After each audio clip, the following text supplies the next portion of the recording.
Well, the all song over the Man place. Child, I think I would be so heartbroken if somebody called me a man child. Many of them live amongst us. But hey, listen, that is not what we are I here feel to talk attacked. about. You feel attacked? Yeah. I'm Are you a man child? I'm a child as a man, by the way. No. You are good, darling. You're good. Listen, you're hanging out with me, Phalaris, and Chico here on 984 in the morning.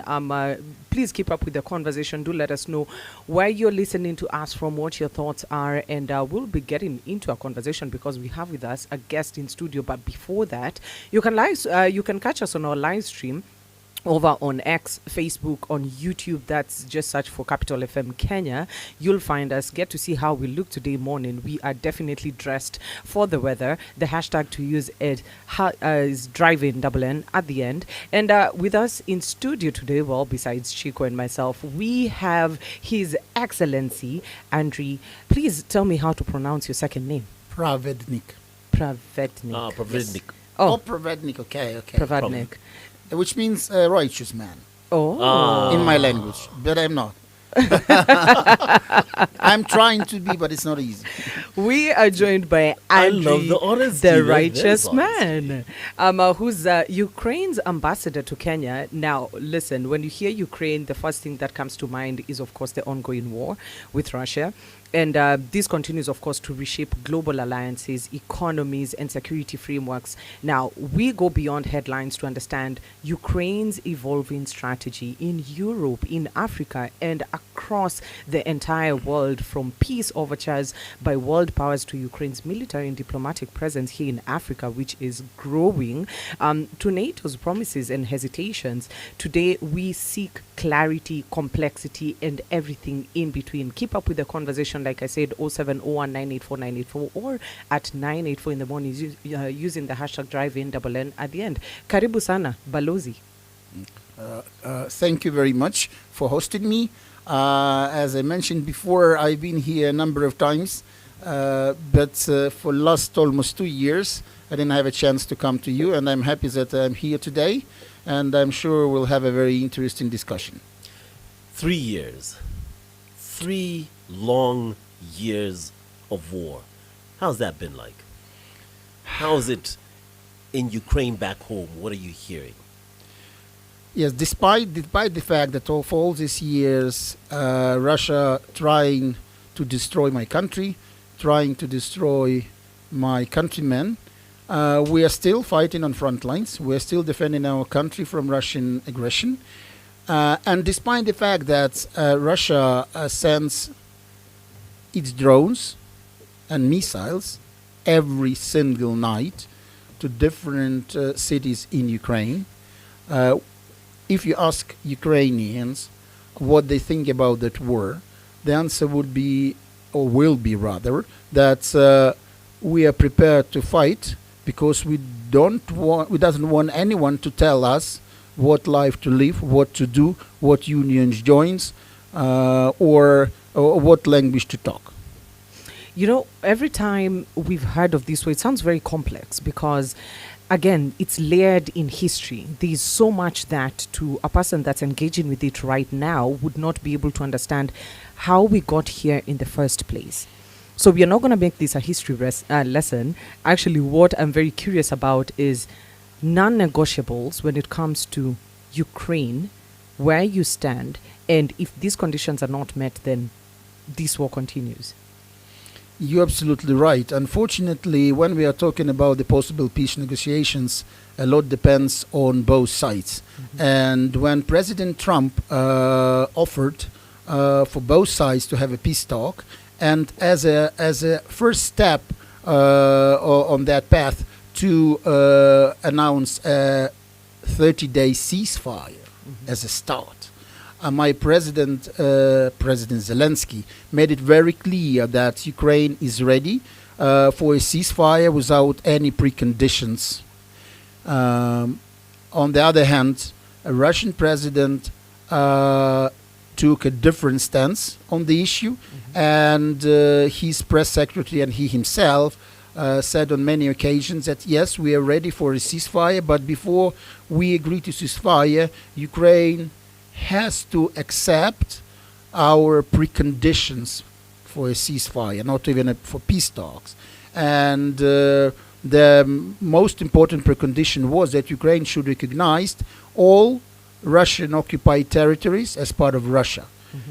And as I think everyone could understand or even accept our vision, is that how we can agree that part of our country should be now be part of a different country, take into account that it was not a free will of people to join a different country, but it was an aggression and occupation by Russian forces. So let's talk about some of these things. Istanbul was where they met, the two. The early negotiations was all about trying to find a way to bring this war to an end. Now, some of the things that Russia required or asked for, even the European Union has come out and said these are excessive. The U.S. have said these are unacceptable, to be very honest. First option Moscow actually offered is the complete withdrawal of the Ukrainian army from the regions it wants to occupy. That's Donetsk, Luhansk, Kherson. I may be saying these things wrong, but yeah. And Zaporizhia. And Zaporizhia as well. Yes, Ukrainian troops must also withdraw, according to Russia, from the Russian border to a distance to be agreed upon by the parties. That is, Kiev would have to pull back its army from the trenches that prevent Russia from advancing on Kiev and Kharkiv from the north. That's leaving Odessa unprotected in the south. How unrealistic is this for someone in Kenya who hasn't visited Ukraine and geographically doesn't make sense for us? Look, Ukraine is comparable by size with Kenya. We are slightly bigger than Kenya, but having said that, look, if we are talking about the Kiev, it's on the north of the country. Kharkiv is the east of Ukraine. Odessa, it's the south of Ukraine. And definitely withdrawing our troops from all these areas would mean that, as you mentioned before, that it will pave the way for Russians to come and occupy whatever cities they would be willing to. And it's not the option for us. And definitely was not only that demand of Russians that we should withdraw our troops from the trenches where we defend ourselves, but also that we had to reduce our army to a very small size. We had to agree that we will not join NATO anywhere. Yes. In our future history. And then even with the European Union, Russians were putting that, guys, you can consider a possibility of joining the European Union, but we will see how it works, and then it probably will tell you what to do. That's why, all these preconditions put forward by a Russian delegation in Istanbul were not acceptable. But for the sake of truth, I have to say that these talks in Istanbul brought a real result, and that result was that an arrangement about the exchange of prisoners of war. And that was really important because we managed to bring back home more than 6,000 prisoners of war who spent horrible months, and some of them even years, in Russian captivity, being tortured. And look, when even I'm a grown man, but when I see the photographs, let's say, of many these Ukrainian soldiers exchanged back to Ukraine from Russian captivity before, they been taken prisoners of war, and now, and that's really difference is striking, negatively striking. It's I want to go back to something that President Putin did say in St. Petersburg. I think it was during the International Economic Forum. His comments on wherever a Russian soldier steps is ours. I want to get your comments on that. That's position. Russia, defending for the whole of its history. Again, we're not going to make this history lesson, correct, but believe me, that's for all the time of the existence of Russian Empire, and it's and the Russian Empire had been created at the beginning of the 18th century. The notion was the same, that whenever a Russian soldier steps in, that's Russian territory. which is really goes against all. I'm trying to find a word. Not only just all the norms and principles of international law as we know it is now, but it's also really a little bit overestimating of the the capabilities of Russian army as such, and definitely that shows that Putin is not willing to really talk about peace, because in addition to that, he also said again, for the probably, I don't know, 100 times, that there is no Ukrainians and Russians and Ukrainians are the same people. That also what he said during that International Economic Forum in St. Petersburg. It's interesting this ambassador should say that Putin wants no peace, because it echoes the sentiments of the German foreign minister, who actually said that just yesterday. He was in correct. Kiev. Yes, he said, and I quote, Putin is not giving up on his maximalist demands. He doesn't want negotiations. He wants capitulation. That is a quote. And he further says, we will continue to stand firmly by Ukraine's side so that it can continue to defend itself successfully with modern air defense and other weapons, with humanitarian and economic aid.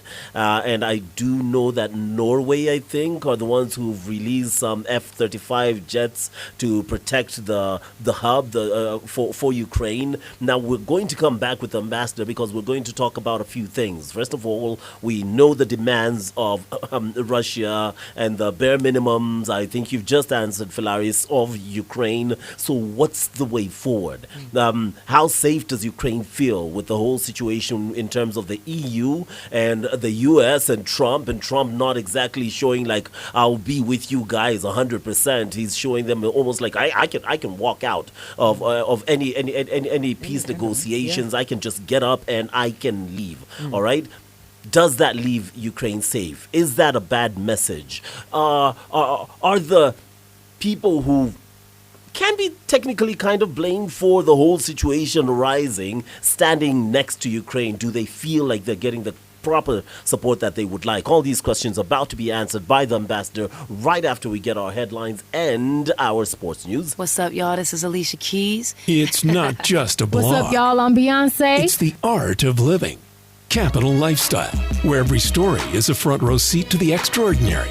We don't follow trends. We set them. From the glimmer of couture runways to the glow of candlelit dinners, from the thrill of fairway destinations to moments that turn ordinary into unforgettable. This is life elevated. Your next adventure, your next indulgence, your next inspiration starts here. Find us at capitalfm.co.ke/lifestyle. Connect with us at lifestyle@capitalfm.co.ke and follow the journey with Kenya's undisputed premier lifestyle connoisseur, Vinny O. On socials at Captain Vinny O. Capital Lifestyle. Not just life, the best of it. Tired of the old school way of opening a bank account? Say goodbye to long lines and endless paperwork. With NCBA, you can open an account in just minutes right from your phone. Hakuna stress, hakuna long queues. At NCBA, we're making it easier. Open an account online on the NCBA Now app in minutes. Download the NCBA Now app today to open an account, save and transact from anywhere at any time. Terms and conditions apply. NCBA Bank is regulated by the Central Bank of Kenya. NCBA. Go for it. Capital Sports Update, where sports is taken seriously.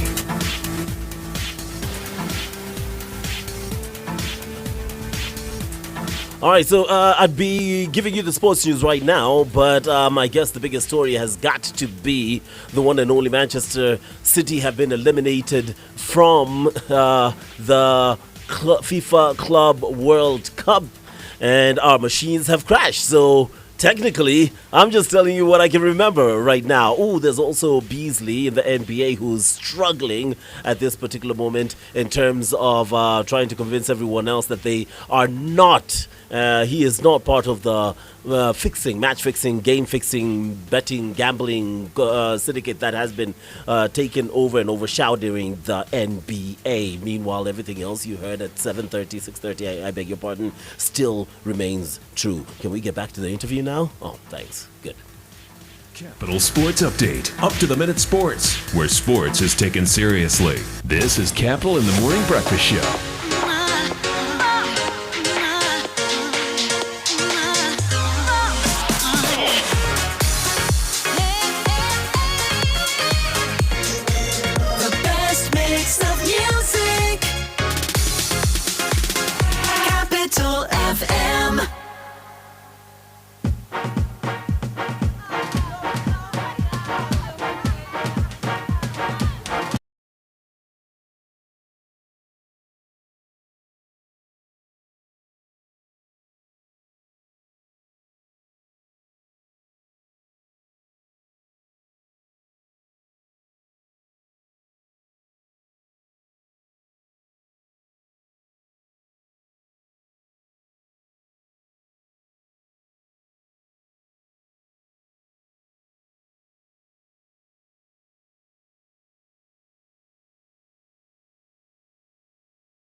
Right here on Capital in the Morning, Phalaris, Chico. We have a guest, Ambassador Ukraine to Kenya, a man who is just shedding some light on the situation that his country finds itself in, considering the war that has been going on for 3 years against Russia. Very costly indeed. In fact, just over the weekend, if I am not wrong, they sent out Russia the biggest attack yet, in which they sent over 60 missiles. Yeah. And over 300 drones. When it comes to those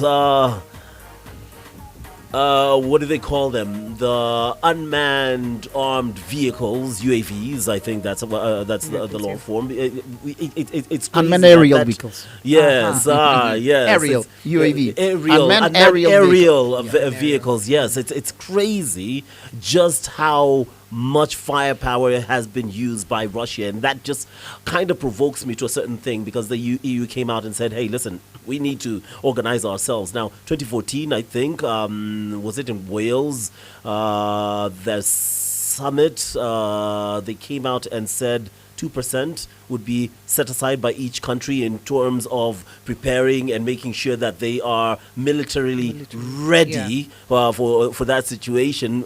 Just 11 years later, some countries are just getting over that 2%. And now they're talking about 5%, which really doesn't look realistic, right? No doubt whatsoever. But it's not just a concern for them, it's also a concern for Ukraine, I would think, from where I'm sitting, because I'm wondering, does Ukraine feel like they're getting the proper support that they need?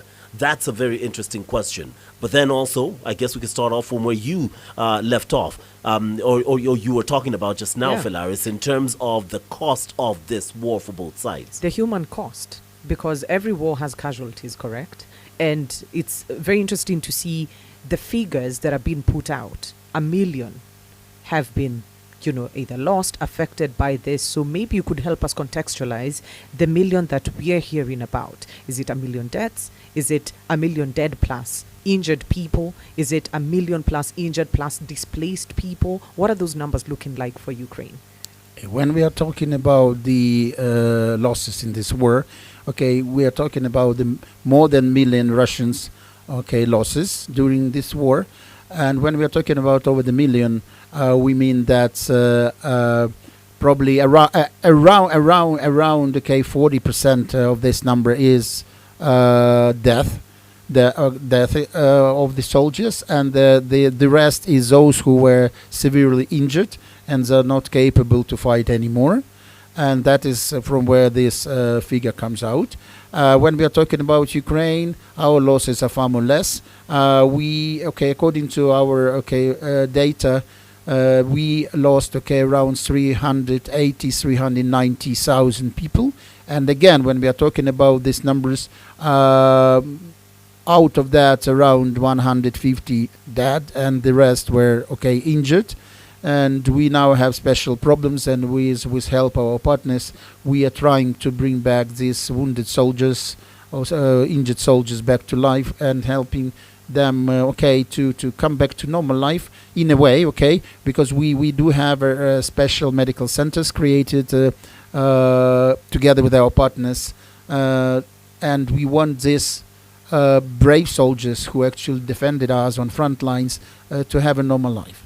It's interesting you're talking about this, because it kind of just reminded me of something that's going on social media, and that is, the way social media can sell stories that are just set up for you to believe. They appeal to the emotions, and you've seen it with the Israel-Palestinian war, we've heard it with the Israel-Iranian war, and we've seen a lot of it, maybe propaganda or not, with the Russia-Ukraine war, in terms of how the two differ and how they treat their soldiers.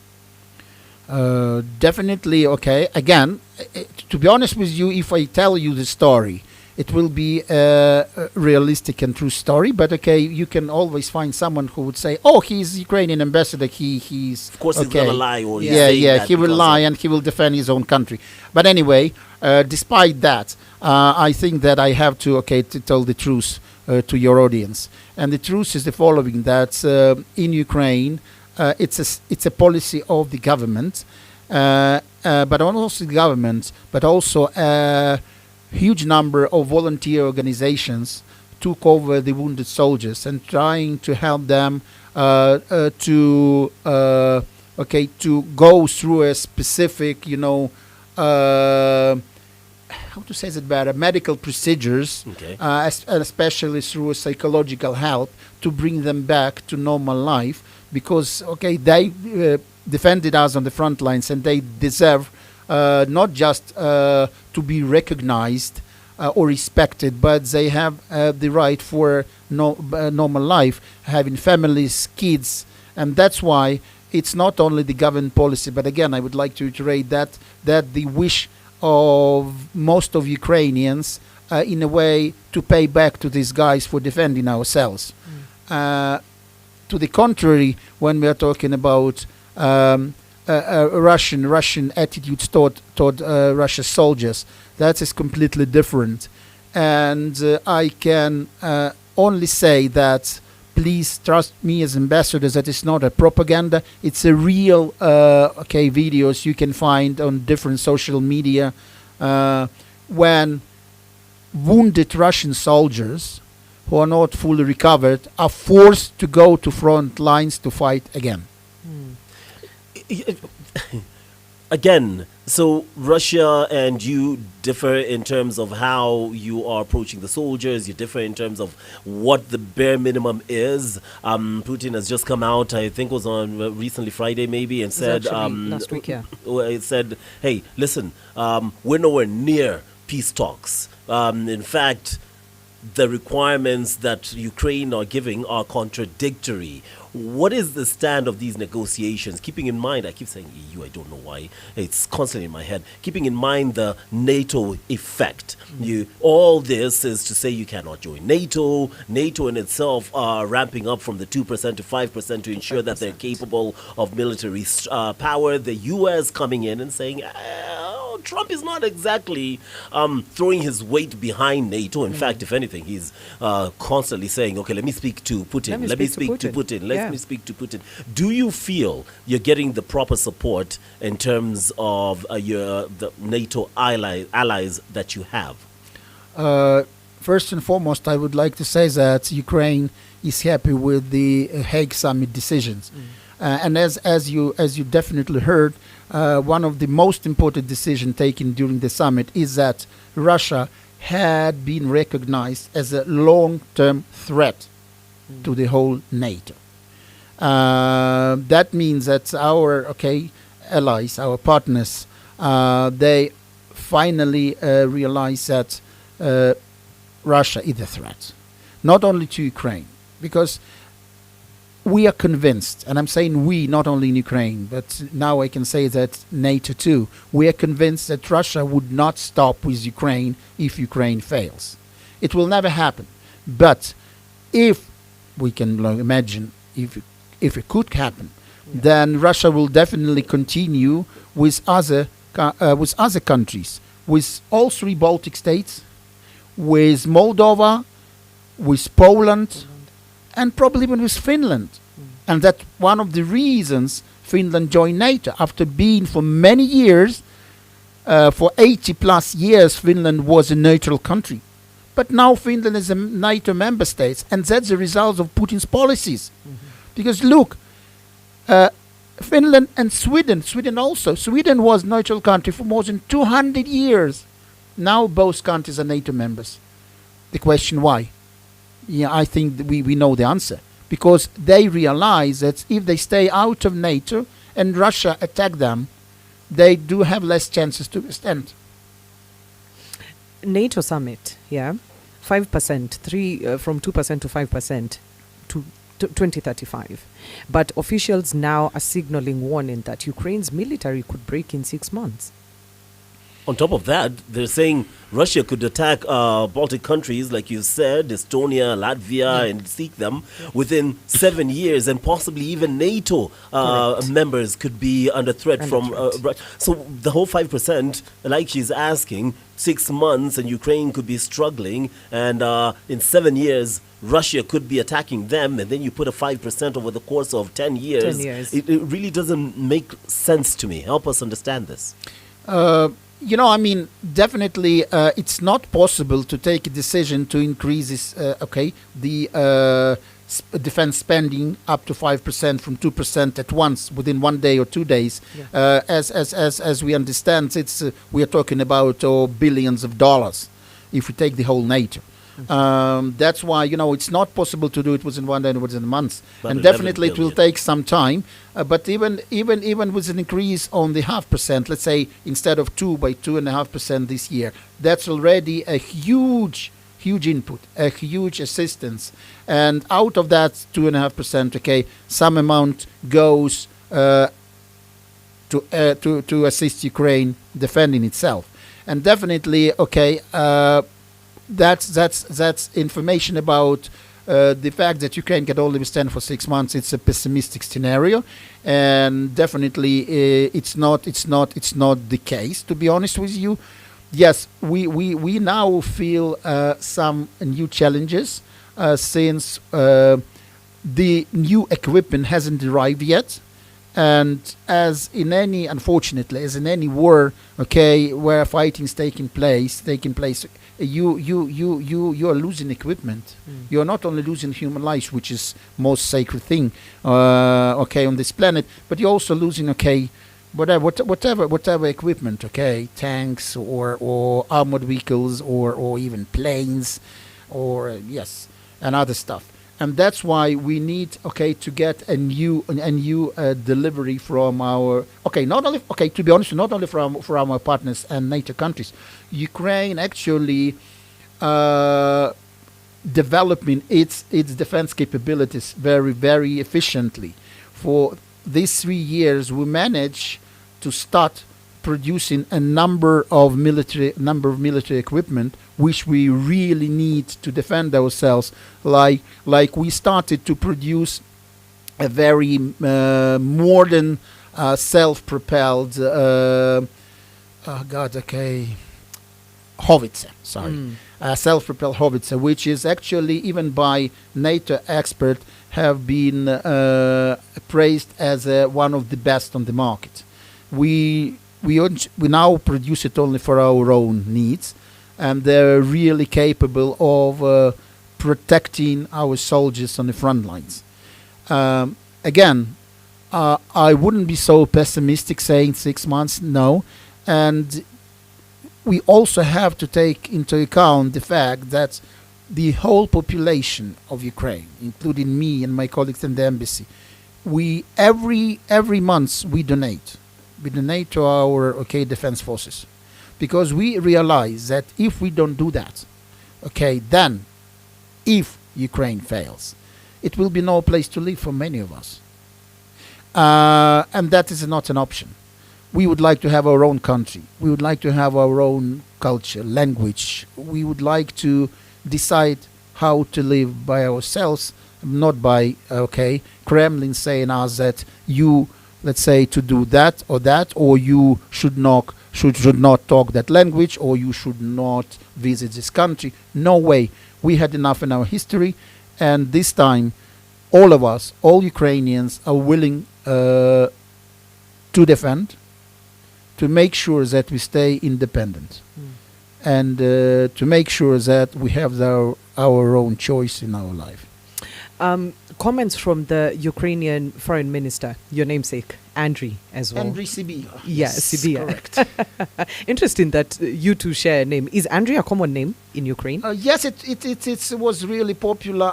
Not now, not this time. Yeah. But let's say 30, 40, 50 years ago, it was very popular in Ukraine, and you can come across with many Andriis when you come to Ukraine. I love that. Now, the foreign minister, of course, condemned President Putin's comments on every ground that a Russian soldier steps on belongs to Russia. And his comments on X actually were the only way to force Russia into peace is to deprive it of its sense of impunity. And second to that was, of course, him urging the international community to step up military aid to Ukraine, while pushing for sanctions to be imposed and isolate Moscow diplomatically. How would you say that is looking like in terms of support coming from the international community, especially when it comes to sanctions towards Russia? Okay, thank you very much for your question. At the end of last week, President Zelensky visited Strasbourg in France, and he signed together with the Secretary General of the Council of Europe an agreement on establishing a war tribunal. Mm-hmm. That means that it's that war tribunal will have a start. It will be created very shortly, and it's definitely will serve the purpose, because the hope is that no war criminal would avoid responsibility. And we definitely would do whatever we can together with all our partners, including the United States, to bring those responsible for that act of aggression against Ukraine to justice. And I really hope that all of them, including Putin, will be tried before that tribunal and will be sentenced to life imprisonment. That's a very powerful statement, very strong one as well. And let me add this. Let me add something else about sanctions. Two things I would like to mention. The first is that the European Union is about to approve an 18th package of sanctions, which will be really, really painful to Russia. Secondly, the good news also came from the US. According to some senators, President Trump agreed to sign, if that is voted for by the Congress, to sign into the law the bill on additional, also very painful sanctions on Russia. And it's a good signal of Euro-Atlantic solidarity. And I'm sure that President Trump will act wisely as the president of the most powerful country in the world, and he will sign that into the law, and that will definitely make even harder for Russia to withstand these international sanctions. And as a result of that, the military capabilities of Russia will be disappearing, and that probably will make Putin to think again whether he's willing to continue that bloodshed, or he would be willing to sit and talk. And let me also tell you one thing which I think might be important for understanding by Kenyan audience. Look, Putin, every time Putin delivers a public statement, he says that our precondition is that Ukraine recognized 4 regions, Donetsk, Lugansk, Zaporizhia, and Kherson regions, as part of Russia, because according to Russian constitution, they're part of Russia. But he forgets to mention that according to my constitution of Ukraine, these 4 regions are part of Ukraine. And that is something we are not ready and not will be ready to negotiate, because that's a sovereign territory of Ukraine. And the fact that Russians came, occupied it, and under pressure, arranged for so-called elections, and now they included these regions into as they say, into the Russian territory, I mean, has no legal effect, not only for Ukraine, but to any country which respects the rule of law. It's very interesting that we're about to wrap up, because this is a conversation that I feel would definitely need longer time.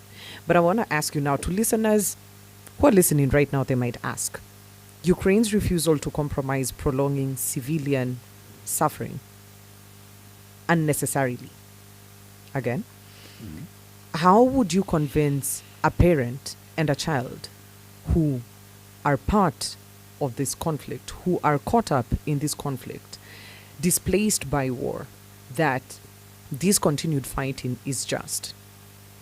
Not to mention the abducted children who the U.S. is insisting should be returned to Ukraine from Russia. It's having an impact on the normal citizen. How do you convince them?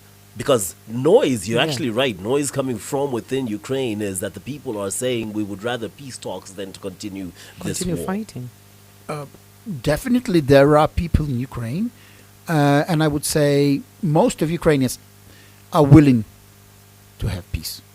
And I'm asking all of one, who are listening to us, to accept what I'm saying, that Ukraine and Ukrainians, we are willing for peace as anyone else on this planet, because we are for 3 years living under constant shelling and bombing, and our soldiers dying every day on the front lines.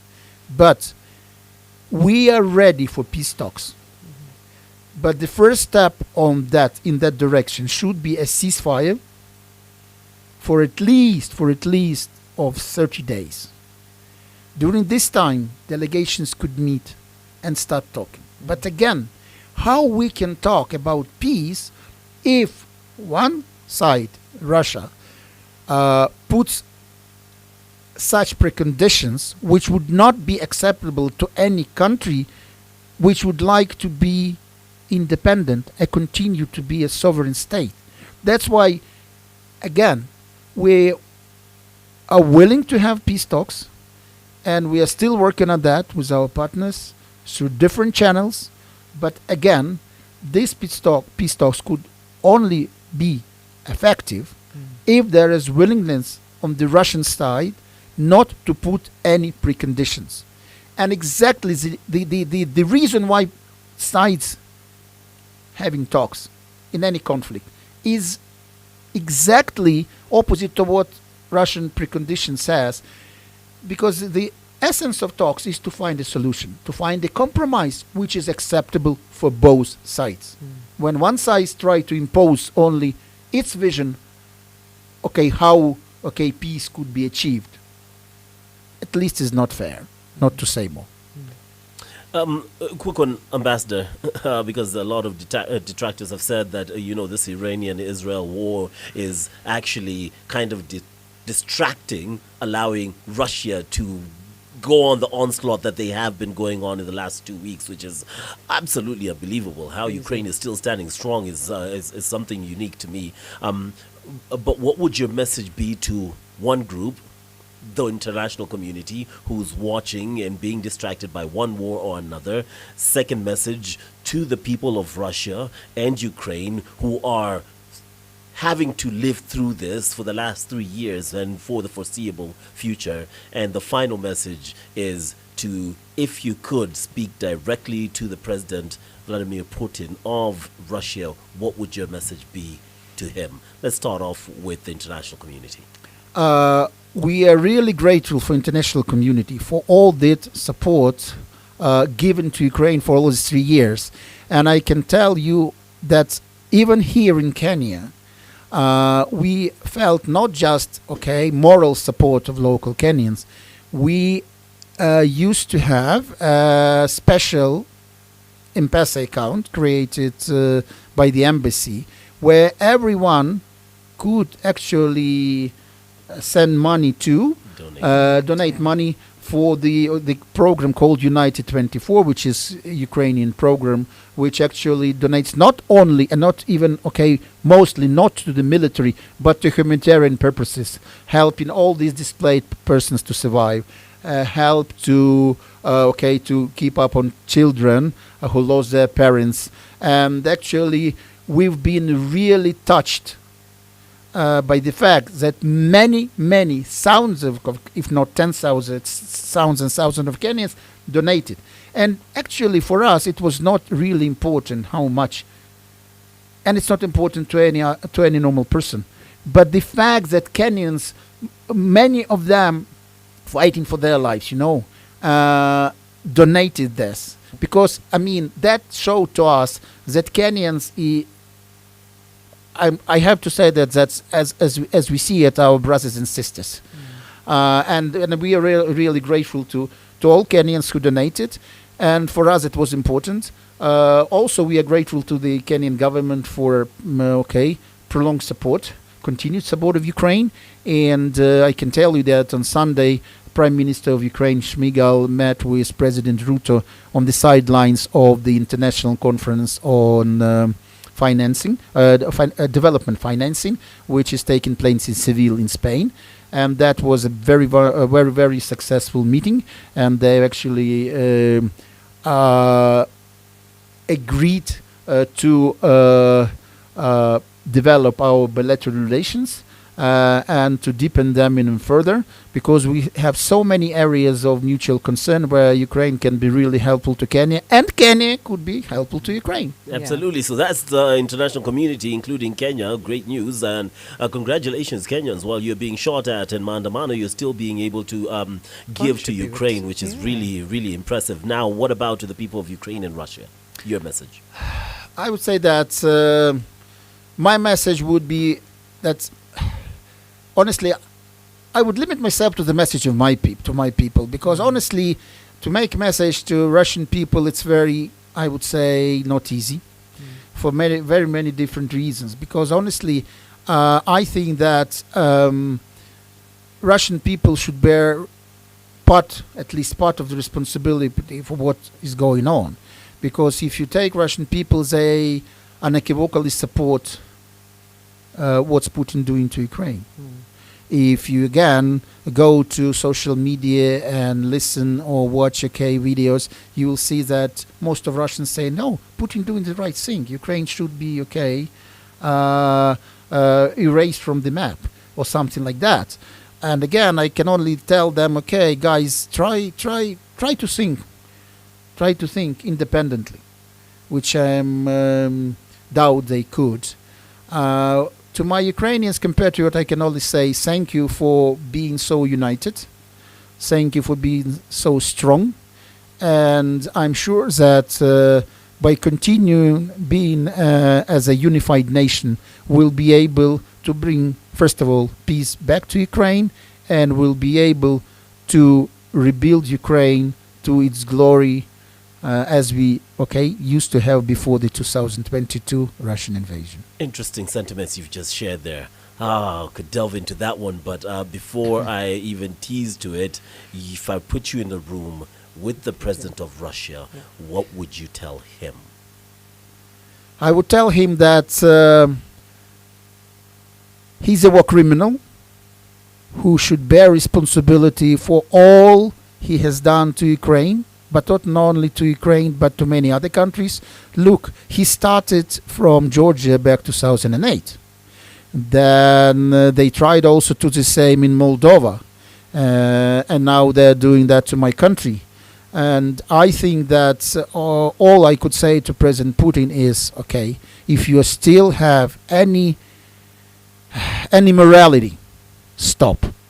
Because based on what you have done, you actually were criminal, and you should be brought to trial, and you should face justice.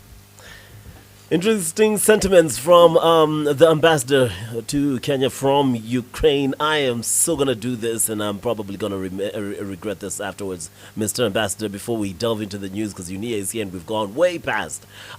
Just a quick one. We had the ambassador for Israel here as well, and you had quite an interesting sentiment in terms of the Russia-Ukraine situation, in terms of the people of Russia and how they have to bear some responsibility because they agree with Putin about wiping Ukraine off the map.